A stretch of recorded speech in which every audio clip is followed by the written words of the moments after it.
Assalamualaikum warahmatullahi wabarakatuh, dan selamat datang ke saluran Pak Anda.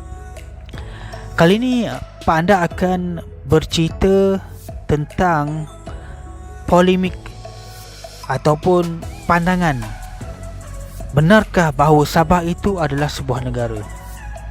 Banyak pandangan-pandangan serta pendapat-pendapat di dalam media sosial, blog-blog maupun penulisan di Wikipedia yang mengatakan bahawa Sabah adalah sebuah negara.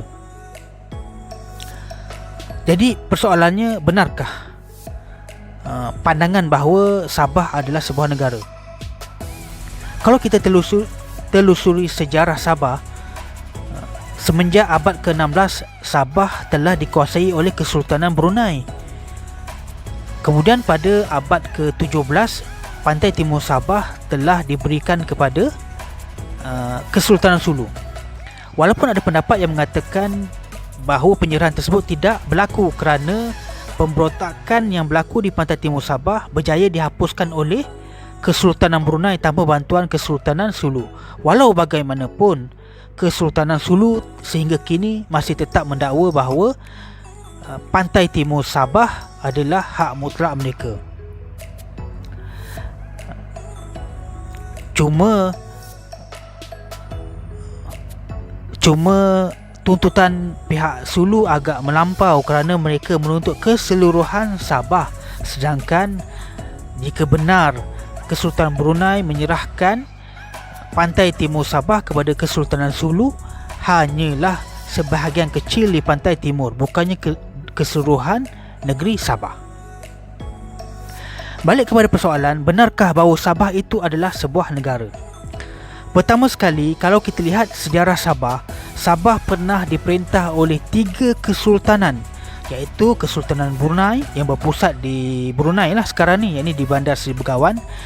Yang kedua, Kesultanan Sulu yang berpusat di Sulu di selatan Filipina. Dan yang ketiga, Kesultanan Bulungan yang berpusat di Kalimantan Utara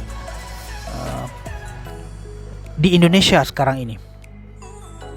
Hanya pada penghujung abad ke-19, Kesultanan Brunei telah pun memajakkan ataupun telah menyerahkan Sabah kepada pendatang ataupun peniaga ataupun syarikat daripada Eropah, dan penyerahan ini telah silih berganti sehingga akhirnya Sabah dikuasai oleh syarikat North Borneo ataupun syarikat Borneo Utara British.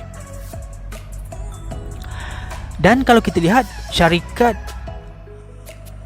Borneo Utara British ini, mereka ada mengeluarkan duit-duit untuk kegunaan di Sabah. Kalau kita lihat daripada semenjak tahun 1903 sehingga 1940, kerajaan British yang memerintah Sabah, mereka hanya mencetak perkataan State of North Borneo ataupun di dalam bahasa Melayunya Negeri Borneo Utara. Pertama. Yang kedua, di dalam perjanjian Malaysia 1963 yang ditandatangani pada 28 Ogos 1963, secara jelas merujuk Sabah adalah sebuah negeri. Di dalam perjanjian ini hanya mengatakan State of Sabah, tidak disebutkan negara Sabah, Republic of Sabah ataupun Country of Sabah, Kingdom of Sabah, tidak ada pun. Yang dinyatakan hanyalah State of Sabah. Jadi berpandukan dua fakta mudah ini, yang pertama, keluaran duit shilling yang dikeluarkan oleh penjajah British yang menguasai Sabah, yang secara jelas mencetak perkataan State of North Borneo.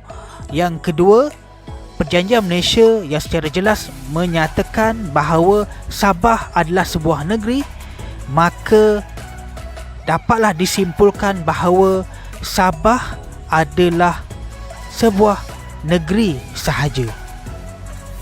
Diharapkan dengan penjelasan ini kita dapat menghentikan polemik kononnya Sabah adalah sebuah negara.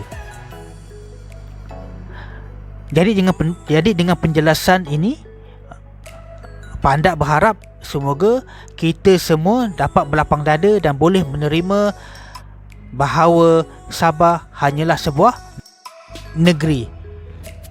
Jadi dengan ini, Pandak berharap semoga kita semua dapat menerima hakikat bahawa Sabah hanyalah sebuah negeri di dalam persekutuan. Dan kalau kita melihat sejarah, Sabah tidak pernah mempunyai sistem kesultanan sebagaimana yang wujud di Brunei, Sulu dan juga Bulungan ataupun negeri-negeri Melayu di Semenanjung Malaysia. Semoga penjelasan ini dapat membuka minda kita semua. Sekian, Assalamualaikum warahmatullahi wabarakatuh. Jumpa lagi.